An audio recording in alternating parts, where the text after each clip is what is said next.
Shut up and sit down. तो चलिए आइए अब हम लोग पढ़ते हैं 24.1 characteristics of Indian society. Bharatiya Samaj की जो विशेषताएं हैं आइए उसके बारे में हम लोग पढ़ते हैं।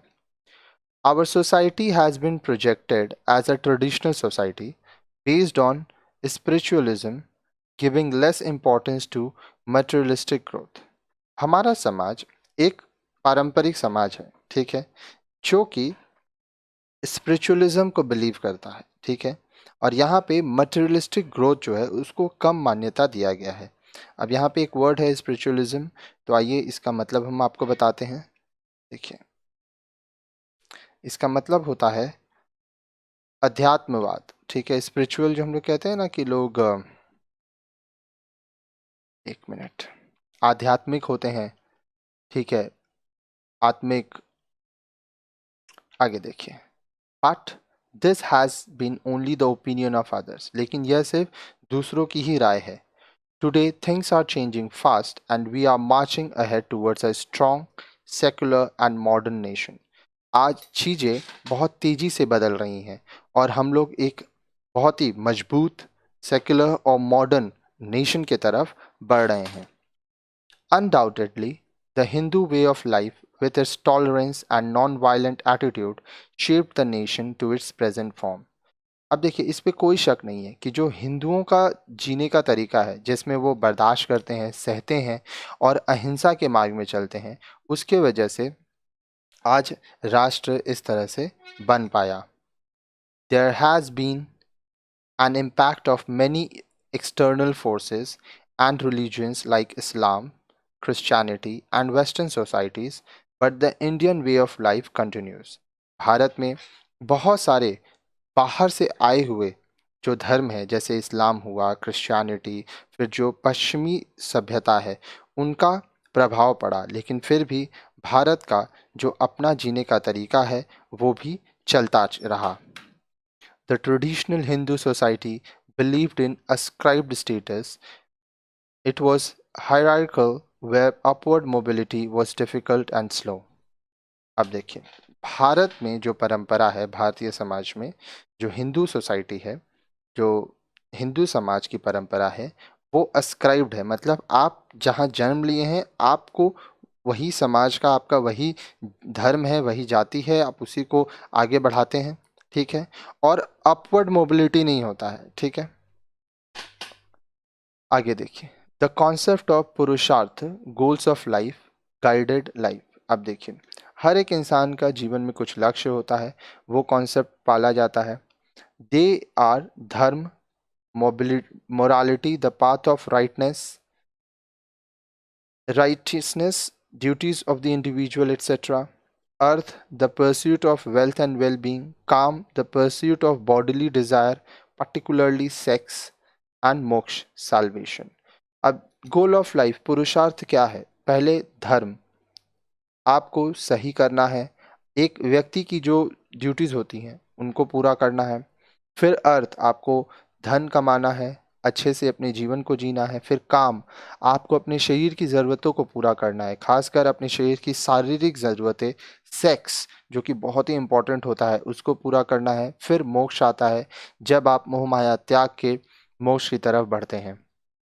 The Hindu believed in 4 ashrams or stages of life which are related to the above 4 goals of life.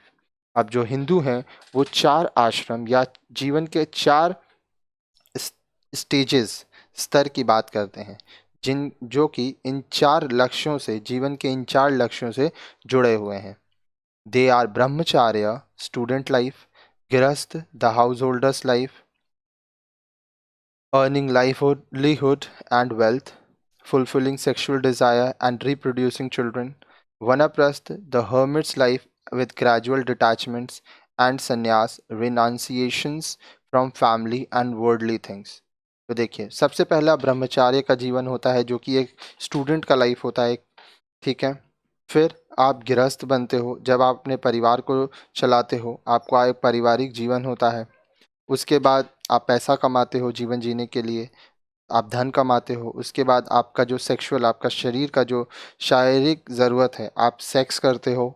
फिर आप बच्चे पैदा करते हो उसके बाद वनप्रस्थ, जब आप आस्ते आस्ते इन सब चीज़ों से दूर होते हो, फिर आप संन्यास लेते हो, अपने परिवार को और दुनिया के सभी चीज़ों को, मोह माया को आप त्यागते हो। आगे देखिए, besides these there is a notion of Rina, that is owing depth to the gods, to the sages, to ancestors and to the society.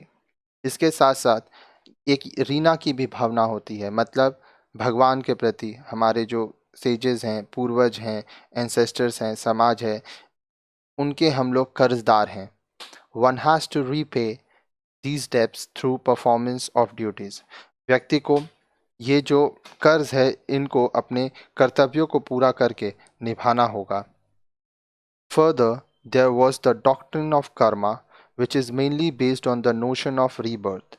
It means one's deeds in the past life influence the present life.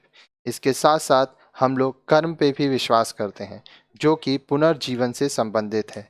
यह माना जाता है कि आप पिछले जन्म में जो चीज़ किए हैं उसका प्रभाव आपके अभी के जीवन में है। आप लोगों को बोलते हुए सुने होंगे कि ज़रूर कुछ गलत कर्म किए होंगे इसीलिए आज ऐसा हुआ, या ऐसे भी बोलते हैं ज़रूर कुछ अच्छा किए होंगे पिछले जन्म में कि मेरे जीवन में अभी ऐसा हो रहा है।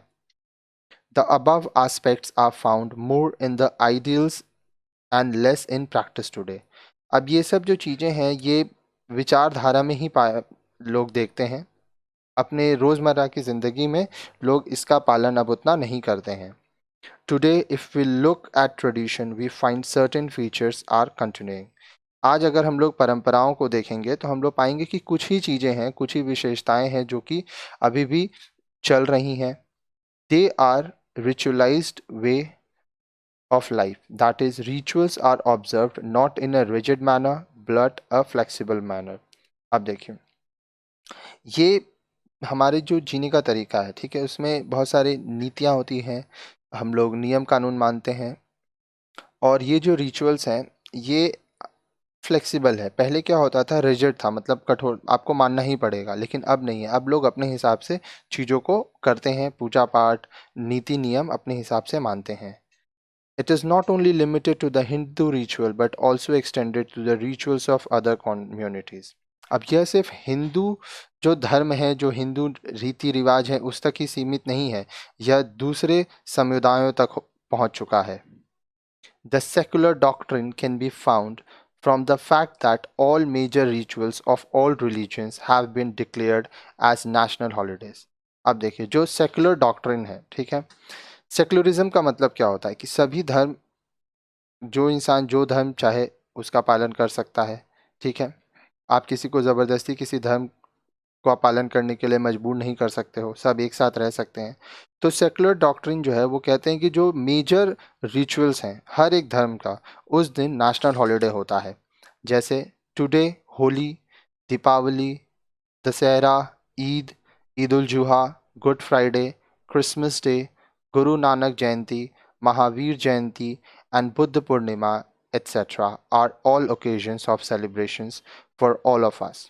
अब देखिए, आज Holi, Diwali, Dussehra, Eid, Eid ul Zuha, Good Friday, Christmas Day, Guru Nanak जयंती, महावीर जयंती, बुद्ध पूर्णिमा इत्यादि, ये सभी पर्व हम सब मिलके मनाते हैं और इस दिन छुट्टी भी रहता है। Even these can be compared to Republic Day celebration and Independence Day celebration। अब ये जो हैं इनकी तुलना हम लोग रिपब्लिक डे सेलिब्रेशन और इंडिपेंडेंस डे सेलिब्रेशन से भी कर सकते हैं। The point here is that any flexible and modern Indian is not bothered about the rigidity in observance of ritual but is more interested in enjoying it with the community। अब यहाँ पे जो चीज़ आपको ध्यान देना होगा कि कोई भी फ्लेक्सिबल और जो मॉडर्न इंडियन है, ठीक है, वो इस बात की चिंता नहीं करता है कि जो रीति रिवाज है, ठीक है, वो क्या है, ठीक है, वो कितना रिजिडिटी है उसमें, ठीक है। वो इस बात पे इंटरेस्टेड है कि वो सबके साथ, समुदाय में सबके साथ मिल के इसका आनंद कैसे लेगा।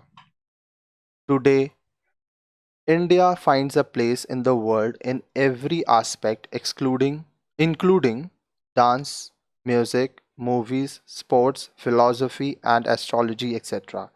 आज भारत दुनिया में सभी जगह अपनी एक जगह बना चुका है, जिसमें डांस हो, music, movies, sports, philosophy, astrology, सब में भारत अपना नाम बरकरार रख चुका है, एक अच्छे ओहदे पे पहुंच चुका है।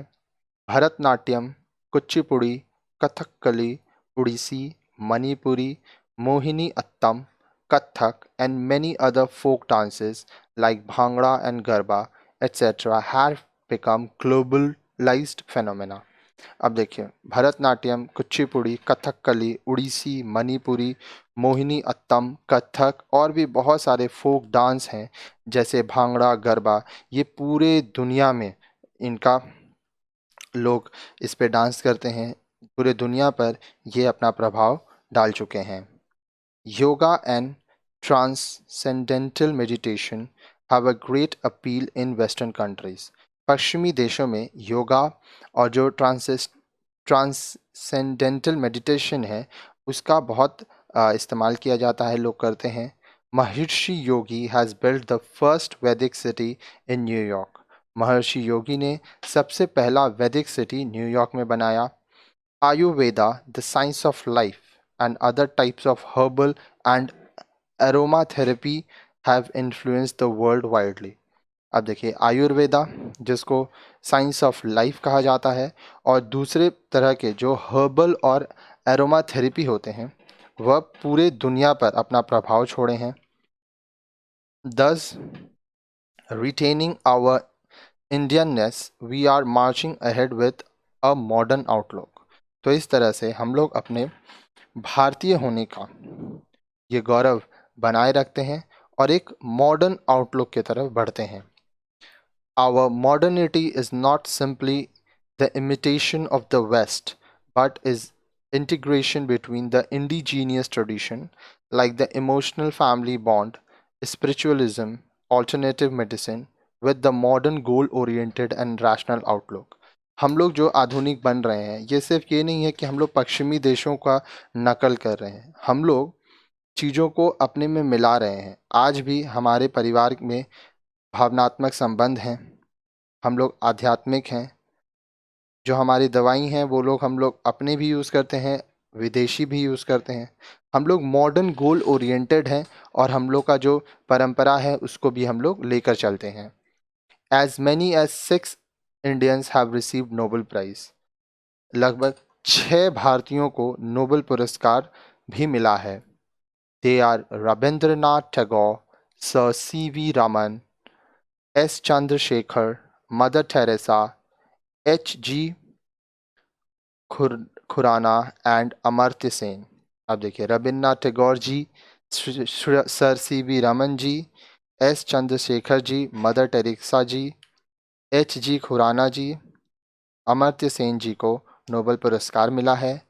Besides these, several Indians have won Bookers prize and other international awards. इसके साथ साथ बहुत सारे ऐसे भारतीय हैं जिनको बुकर्स प्राइज़ भी मिला और दूसरे अंतर्राष्ट्रीय अवार्ड्स भी मिले हैं।